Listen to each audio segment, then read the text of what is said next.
On December 10, 1941, the aging but agile British battlecruiser HMS Repulse found herself in a battle she was never designed to fight. Sailing alongside the new battleship Prince of Wales, without air cover, she faced waves of Japanese torpedo bombers. While the modern battleship was crippled by a single hit, the old Repulse dodged 19 torpedoes in a stunning display of seamanship. Her survival seemed miraculous, but it was just a prelude to disaster. For over 60 years, her wreck held a deep secret about her final moments. She was not sunk by one lucky shot, but by a brilliantly coordinated, multi-directional attack that exploited a fatal flaw in her outdated anti-torpedo defenses. The evidence of this tactic is now visible on her battered hull. How did a vessel from a bygone era so masterfully outmaneuver its attackers, only to be overwhelmed in the final moments? And what does the pattern of 5 torpedo hits in her port side reveal about the revolutionary Japanese tactic that doomed her? The answer lies in a tactical revolution that would change naval warfare forever.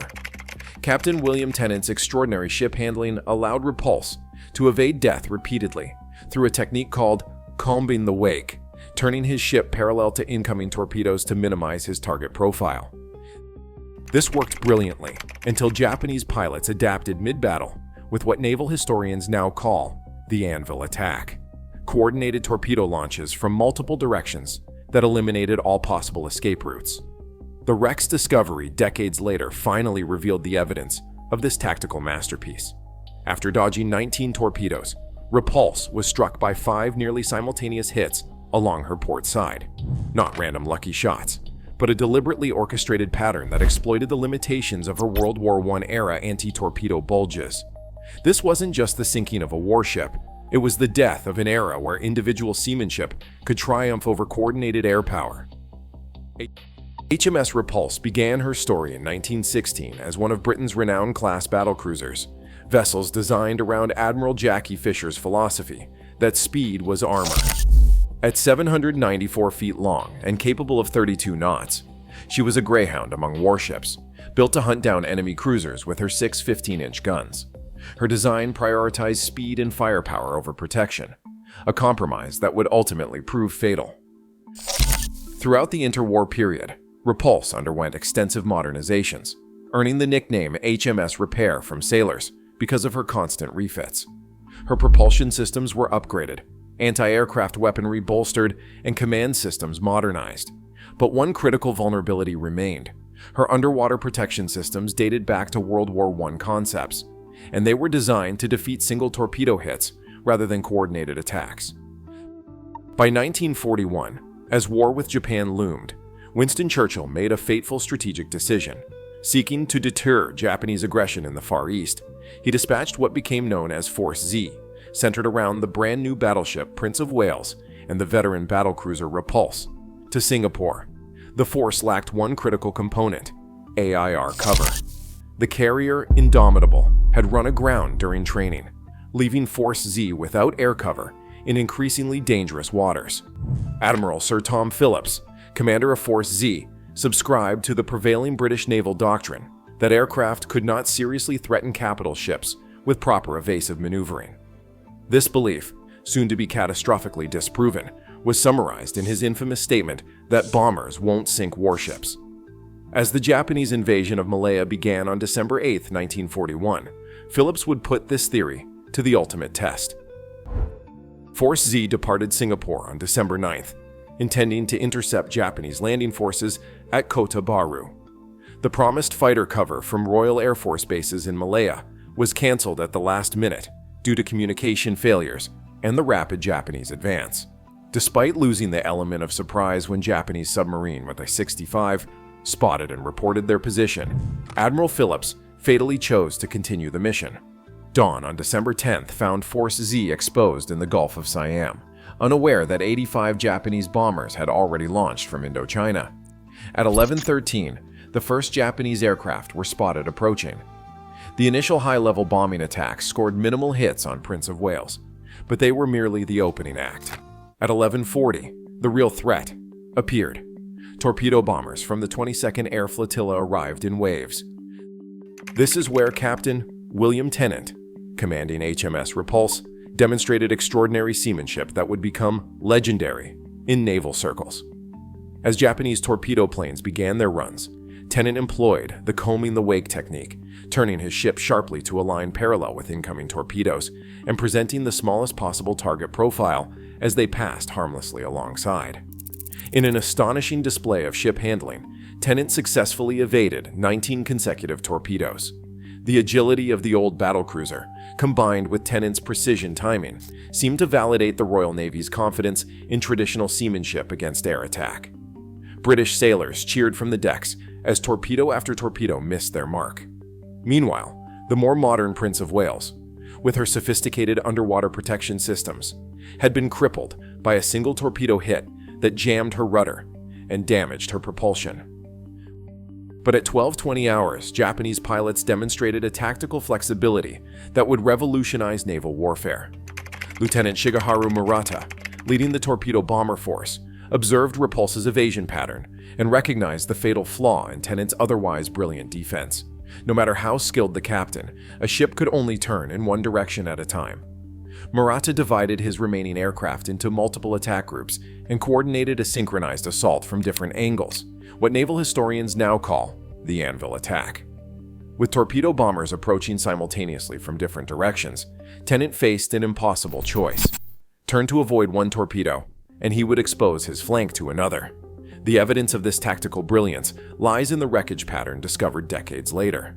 After successfully dodging 19 torpedoes, Repulse was struck by 5 hits in rapid succession, all clustered along her port side. This was not random chance.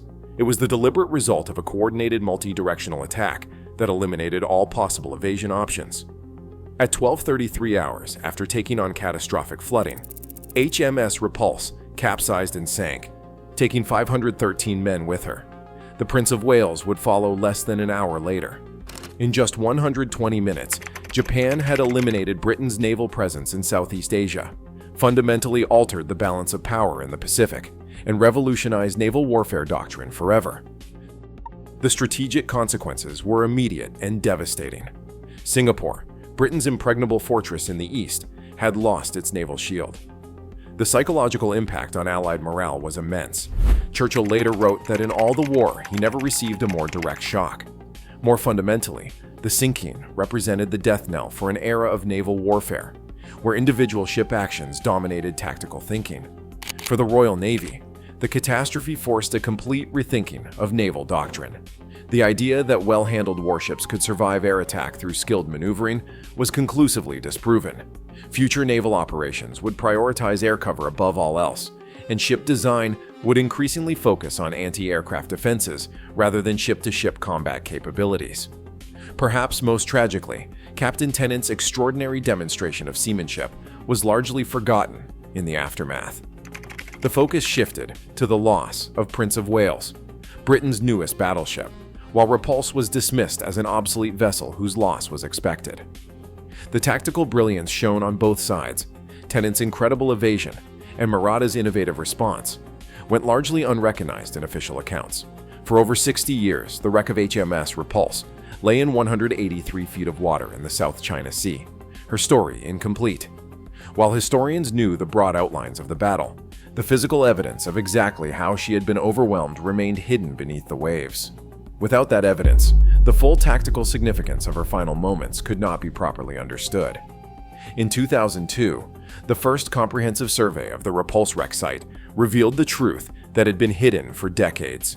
Marine archaeologists documented the torpedo damage pattern. 5 distinct impact points clustered along the port side, exactly as survivors had reported. The wreck's position and orientation confirmed that she had been caught in a coordinated, multi-directional attack that exploited the limitations of her outdated torpedo protection systems. This physical evidence, combined with post-war interviews of Japanese pilots, finally validated what had happened in those final critical minutes. Lieutenant Murata's tactical innovation, the anvil attack, had exploited the fundamental limitation of even the most skilled ship handling. A vessel can only turn in one direction at a time. No matter how brilliantly Captain Tennant maneuvered, he could not defeat physics. The torpedo damage pattern visible on the wreck demonstrates why Repulse's World War I era anti-torpedo defenses failed catastrophically. Unlike the newer Prince of Wales with her sophisticated multi-layered torpedo bulges, Repulse relied on simpler protection designed to absorb single hits. The concentrated, nearly simultaneous impacts overwhelmed these systems completely, causing progressive flooding that the ship could not survive. This tactical revelation reframes our understanding of the battle. What happened off Malaya was not simply the triumph of air power over surface ships, it was the product of coordinated tactical innovation that overcame individual skill. The Japanese did not win through technological superiority. Their torpedoes were relatively standard. They won through the brilliant application of tactical coordination that neutralized the traditional advantage of superior seamanship. The legacy of HMS Repulse extends far beyond her tragic end. The tactical lessons of her final battle, particularly the effectiveness of coordinated multi-directional attacks against maneuvering targets, would influence naval air operations throughout the remainder of World War II and beyond. Modern anti-ship missile doctrine, with its emphasis on saturation attacks from multiple vectors, owes a direct debt to the principles demonstrated in those waters off Malaya. For maritime historians, the wreck of HMS Repulse remains a poignant testament to both the heights of naval skill and the inexorable march of tactical innovation. Despite subsequent damage from illegal salvage operations, the site now enjoys protected status as a war grave, honoring 513 sailors who lost their lives in this pivotal moment in naval history. The hull of HMS Repulse, scarred by 5 torpedo hits after dodging 19 others, stands as testament to both the heights of naval skill and the depths of tactical innovation. In her final dance, she proved that even the most agile warship could not outmaneuver the future of warfare itself. If you found this naval battle analysis fascinating, dive deeper with Ocean Attacks. Hit subscribe to explore more forgotten naval tactics that changed warfare forever. Leave a comment about which historical ship engagement you would like us to analyze next, and join our community of maritime history enthusiasts.